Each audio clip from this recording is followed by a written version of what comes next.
Assalamualaikum warahmatullahi wabarakatuh.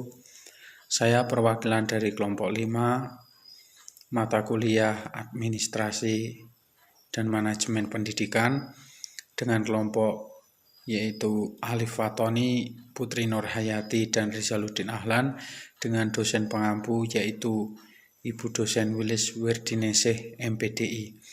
Kita menuju kepada pembahasan utama yaitu pengertian manajemen kurikulum.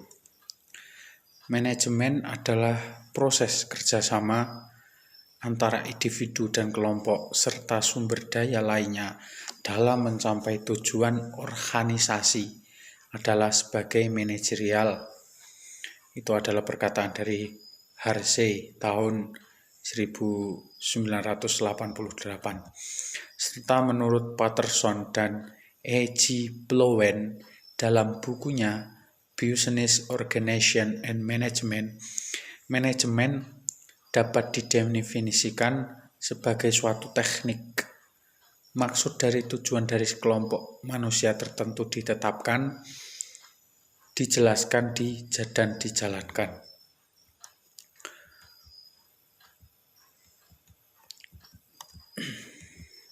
Menurut Sumarti Padmonodewo, kurikulum adalah suatu perencanaan pengalaman belajar secara tertulis.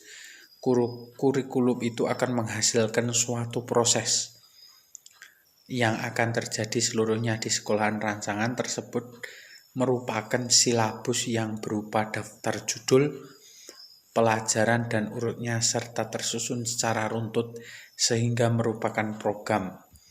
Secara etimologi, kurikulum berasal dari istilah dunia olahraga pada zaman Romawi kuno di Yunani yang mengandung pengertian suatu jarak yang harus ditempuh dalam kegiatan berlari dari garis start sampai finish. Berdasarkan pengertian ini dalam konteks pendidikan, kurikulum mempunyai pengertian sebagai research instrumentasi, yaitu suatu lingkaran dalam pengajaran di mana guru dan murid terlibat di dalamnya. Kita menuju ke pembahasan kedua, yaitu tujuan manajemen kurikulum. Unsur dari manajemen kurikulum terdapat dua rumusan, yaitu skala makro yang memiliki kaitan erat dengan filsafat atau sistem yang dianut masyarakat. Kedua, skala mikro memiliki tujuan bahwa kurikulum berhubungan dengan visi dan misi sekolah setelah tujuan-tujuan yang lebih sempit seperti tujuan mata pelajaran dan proses pembelajaran.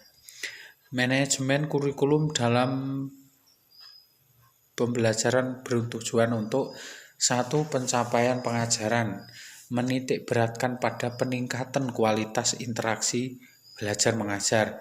Yang kedua, mengembangkan sumber daya alam manusia dengan mengacu pada pendayaan seoptimal mungkin.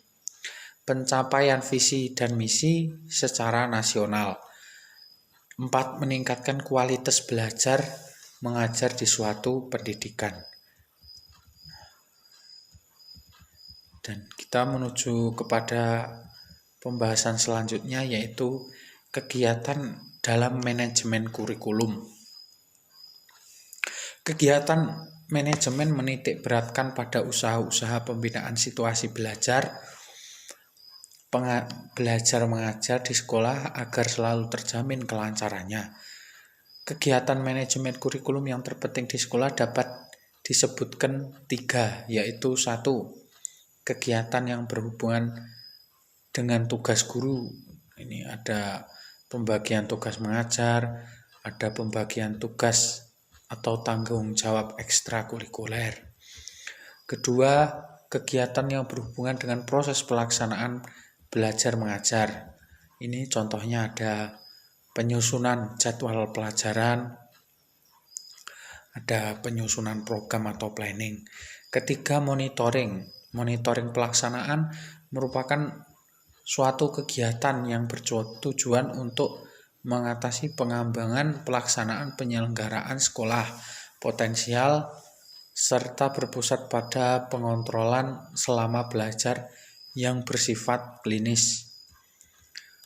Ini kita menuju kepada pembahasan selanjutnya, yaitu urgensi manajemen kurikulum dalam peningkatan kualitas pembelajaran. Kepekaan melihat kondisi global yang bergulir dan peluang masa depan yang menjadi modal utama untuk mengadakan perubahan paradigma dalam manajemen pendidikan. Modal ini dapat menjadi pijakan yang kuat untuk mengembangkan pendidikan pada titik ini